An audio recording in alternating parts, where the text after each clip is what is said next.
안녕하세요. 감정 약국입니다. 혹시 이런 기분 느껴보신 적 있으신가요?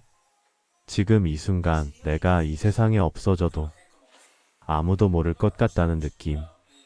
누구 하나 내 이름을 부르지 않고 누구도 내 빈자리를 눈치채지 못할 것 같은 그저 세상에 버려진 고아처럼 마음 한구석이 텅 비어버린 날.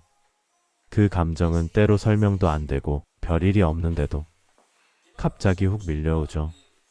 오늘은 그 외로움 속에서 조용히 버티고 있는 당신에게 말을 걸어보려 해요. 이 감정은 왜 생기는지, 그리고 어떻게 나를 다시 안아줄 수 있을지 함께 천천히 이야기 나눠보아요. 1. 이 감정은 어디서 오는가? 세상에 버려진 고와 같은 기분의 정체를 마주하다.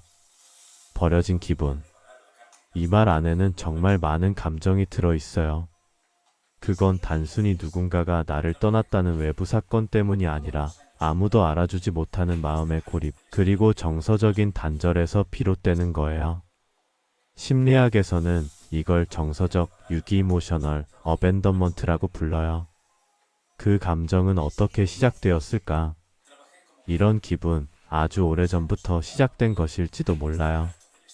당신이 아주 어릴 때 어쩌면 누군가에게 이런 말을 듣고 싶었을 거예요. 무슨 일 있었어? 속상했구나. 괜찮아, 여기 있어줄게. 그런데 아무도 물어보지 않았고, 물어보더라도 대충 넘기거나 그 정도 일로 왜 그래? 라고 했을지도 모르죠. 그래서 당신은 그때부터 마음을 숨기는 법을 배웠어요.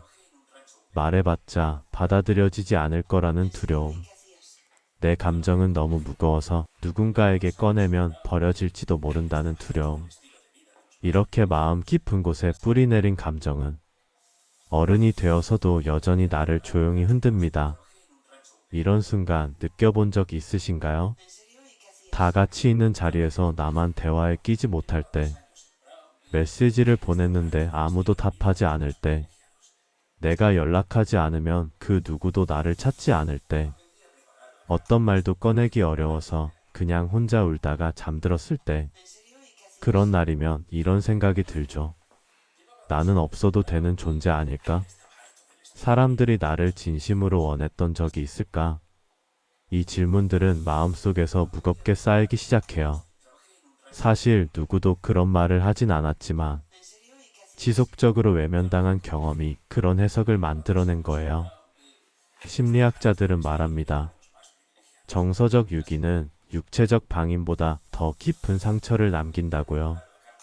아이 시절 울음을 그치지 못할 때, 부모가 됐어, 그만해라고 무심하게 말했던 순간 그건 단지 훈육이 아니었어요. 감정 자체가 무시당한 경험이었어요. 그때 우리는 무의식적으로 이 감정을 드러내면 사랑받지 못할 수 있다는 두려운 신념을 갖게 됩니다. 그리고 그 신념은 자라면서 점점 더 단단해지죠. 상처받지 않기 위해 침묵하고, 거절당하지 않기 위해 웃고, 외롭다는 말 대신 나 원래 이런 사람이야 라고 합리화합니다. 하지만 그럴수록 마음은 더 고립되고, 어느 날 갑자기 벼랑 끝에 선듯한 감정이 몰려옵니다. 바로 세상에 버려진 고와 같은 기분. 누구도 내 손을 잡아주지 않을 것 같고, 그 어떤 곳에도 내 자리는 없다는 느낌. 공감해요. 그 감정은 이상한 게 아닙니다. 이쯤에서 꼭 말씀드리고 싶어요. 이 감정을 느꼈다고 해서 당신이 약한 사람도 유난스러운 사람도 아닙니다. 오히려 그 감정은 당신이 얼마나 애써왔는지, 얼마나 외로움을 견뎌왔는지, 얼마나 사람에게 진심을 주고 싶었던 사람인지 보여주는 증거예요. 감정은 나약해서 생기는 게 아니라 사랑을 원했던 마음이 충족되지 않았을 때 생겨나는 아주 자연스러운 신호입니다. 그러니 그 감정을 억누르거나 숨기지 않아도 돼요. 나만 이런 기분 드는 것 아닐까? 하는 불안도 이제는 조금 내려놓아도 괜찮습니다. 생각보다 많은 사람들이 겉으론 멀쩡해 보여도 속으론 아주 오랫동안 이 고와 같은 감정을 품고 살아가고 있으니까요. 혼자가 되어버린 마음의 특징. 이제는 스스로를 지우는데 익숙해진 마음. 그 기분 설명하기 어렵지만 분명히 있어요. 누가 물어봐도 그냥 좀 그래라고 밖에 대답할 수 없는 날들. 표현은 서툴고 이유는 불분명한데 그 속엔 분명히 쌓인 감정이 있어요. 바로 오랫동안 혼자였던 마음이 천천히 무너지고 있는 중이라는 신호죠. 나는 늘 혼자였다는 신념이 굳어지는 순간들. 이건 단순히 혼자 사는 것과는 달라요. 진짜로 무서운 건 혼자가 당연해진 마음의 구조예요. 예를 들어 이런 생각 혹시 해본 적이 있으신가요? 아무한테도 기대면 안 돼. 결국 실망하게 되니까. 내가 기대하는 순간 상대는 떠나. 이런 말하면 무거운 사람처럼 보일까봐 참는 게 낫다.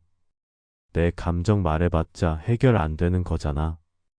어차피 나는 누구한테도 우선순위가 아니야. 이런 말들이 머릿속에 자주 맴돌았다면 그건 지금 당신의 마음이 타인과의 연결보다 단절에 익숙해졌다는 신호예요.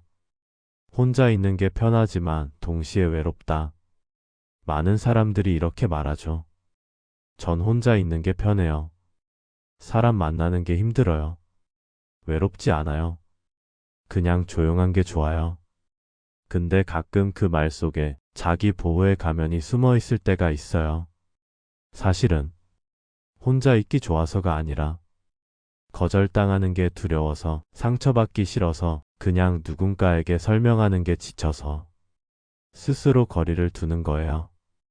그렇게 만들어진 외로움은 관계의 부재가 아니라 설명되지 못한 마음의 정적에서 옵니다. 왜 마음은 점점 더 굳어지고 무뎌질까? 심리학에서는 이런 현상을 정서적 마비 이모셔널 너밍라고 부릅니다. 반복적으로 감정이 무시당하거나 진심이 전달되지 않으면 사람은 스스로의 감정을 끄는 법을 배웁니다. 왜냐하면 감정은 느낄수록 고통스럽고 무력하게 만들기 때문이죠. 그래서 마음은 스스로를 보호하기 위해 이런 방식을 택해요. 덜 느끼자, 덜 기대하자, 덜 바라자. 결국엔 아무것도 기대하지 않고 무엇에도 감흥이 없고 관계는 얕게 맴돌며 자기 존재도 점점 지워져 가는 삶에 익숙해집니다. 이런 정서적 고립은 일상에서 아주 작게 드러납니다. 전화가 와도 피곤해서 받지 않는다.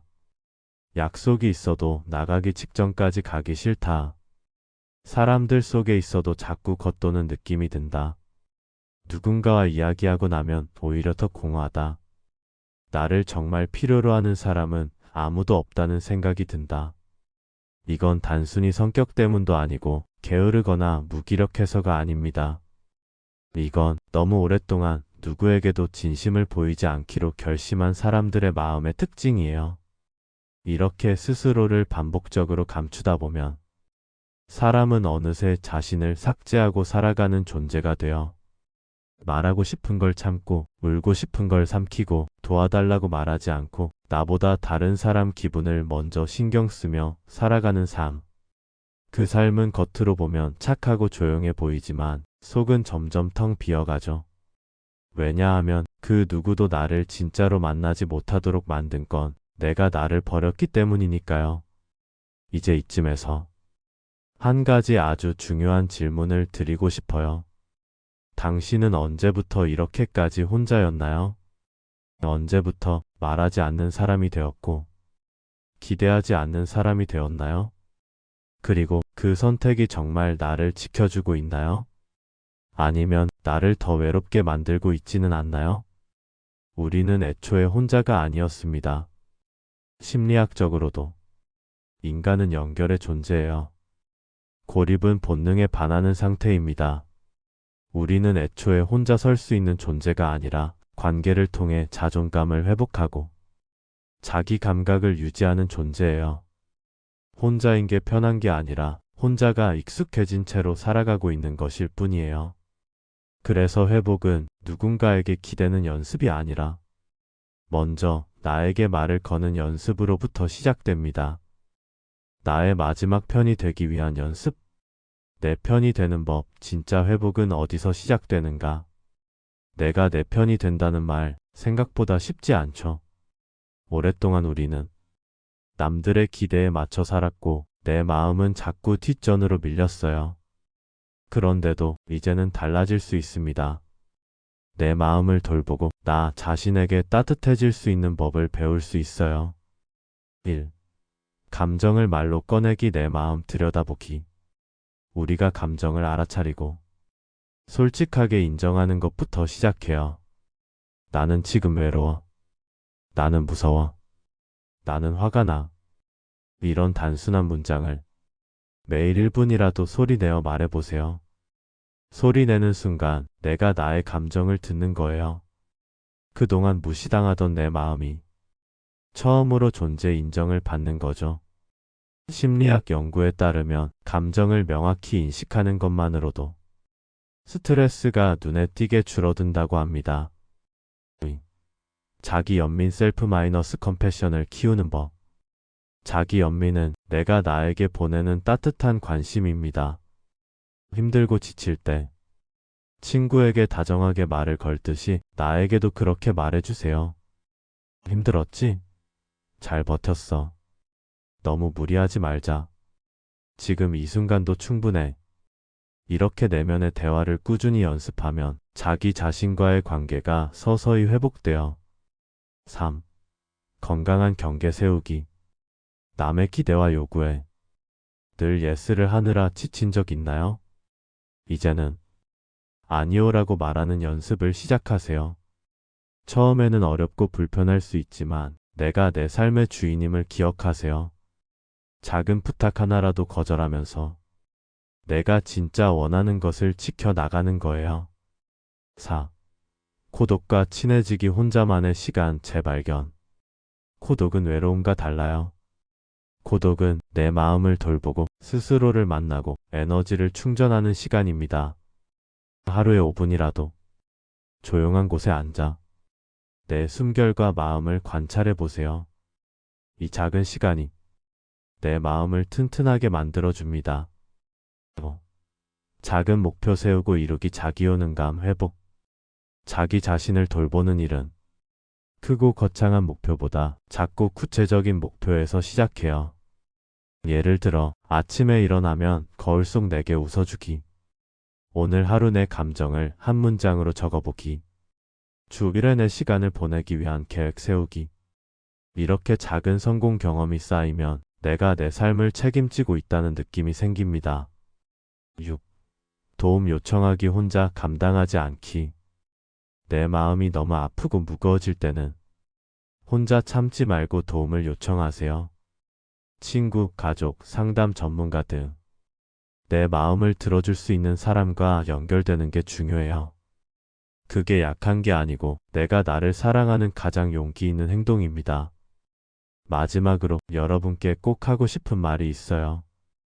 누구도 완벽하게 나를 사랑해 주지 않아도 괜찮아요. 그 사랑을 먼저 내 안에서 시작해 봅시다. 내가 내 편이 되어줄 때 비로소 나는 진짜 자유로워지고 진짜 내 삶의 주인이 될 수 있습니다. 오늘부터 천천히 작은 한 걸음씩 내 마음을 돌보는 연습을 해보세요. 당신은 그럴 자격이 충분히 있어요.